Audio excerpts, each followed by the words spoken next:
to navigate through it together. How does NASCAR fix the situation, what we had last weekend with team orders and different types of what have been called manipulation? There's going to need to be some rules changes and incentive changes. It's really the only way that you can do that. I think NASCAR did what they could do in the moment with the penalties coming out of Martinsville. But it's probably going to take some more movement. I expect we'll see that. I don't know if they've decided what that's going to be, but definitely going to take some more movement. What do you mean by incentive change? Because I just get the sense that no matter what happens, winning is still going to matter, in that what happened last week still could be in play. So when you talk about incentive change, what are you talking about? Well, yeah, I think you're looking at it maybe in a different way, which is not always a bad thing. But I think if you back up to 3 or 4 years ago when we went to this, or went from the practice model to the non-practice model that we have today, you're seeing kind of a lagging indicator of those changes, and particularly what happened is as practice time became less, and the sport had to shift its way of working. And the race teams right now, they focus a lot on how to make their cars fast using data and simulation tools and all those things, and without practice, that's what they have to use. And in order to acquire that data at the levels you need to acquire it, whether it be wind tunnel testing or track testing, that the pathway to that's all through the OEMs, which gives the OEMs just incredible leverage over the teams, and that flows down to the drivers. And so, if you want to be fast in NASCAR right now, you got to have more so than ever, you have to have a really strong OEM relationship, and there's a lot of leverage there. And that plays itself out, downstream effects through the teams and the racing that you see. And the OEMs have never had more leverage than they have today in the sport. And when they have leverage, they're going to wield it, as probably any of us would. And so, I think the teams feel that. They feel those obligations. They feel those, sometimes even threats from some manufacturers. And it's made its way to now where you guys see it, and where the fans see it. And so, those lagging indicators are interesting. I suspect they'll just continue to grow unless they get checked, and NASCAR has the challenge in front of them exactly how to check that. At the end of Martinsville, did you know what was going on? Was it pretty clear to you? I knew something was wrong, but when I'm in the car, Bob, I can only see this one, and I hear from my spotter, and I'm like, something didn't feel right, but I don't know. I didn't know obviously everything that happened, but it's pretty clear once you turn on the X or whatever it's called, and see that the actual feeds, and there's some great feeds that break it all down. By the time I was in the car driving back from Martinsville, I was like, wow, a lot happened right here. Way more than I knew in the car. Did you think, well, I should just push these guys out of the way, I need to get more aggressive, or did you know Byron was ahead and you're like, I can't mess up him that wasn't. or anything? I didn't quite understand what was going on with the 3 and the 1 car in front of me.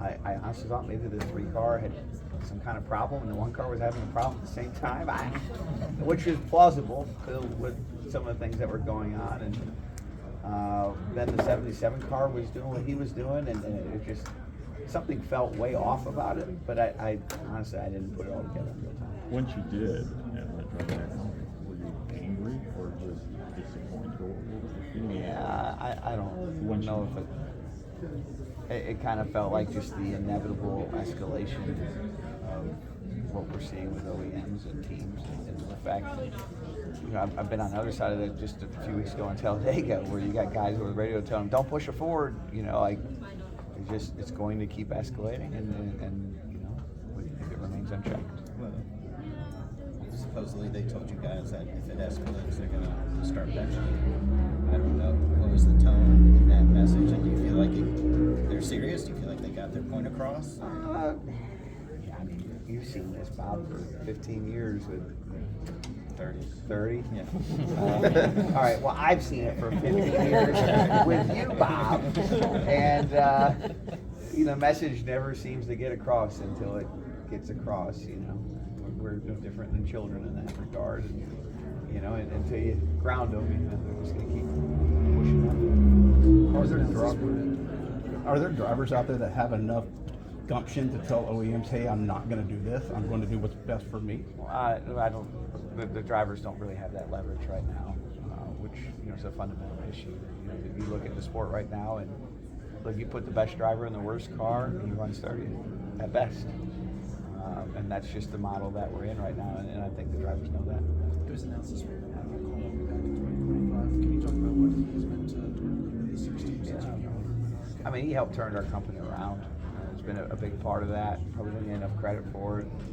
Everything hasn't gone, perfect, and I think he'd be the first to tell you that. But I'm really proud of what he helped us achieve, and just kind of hopeful that the next chapter is great for him. I wish him the best. There's been a, Was that his departure? Was that a team decision?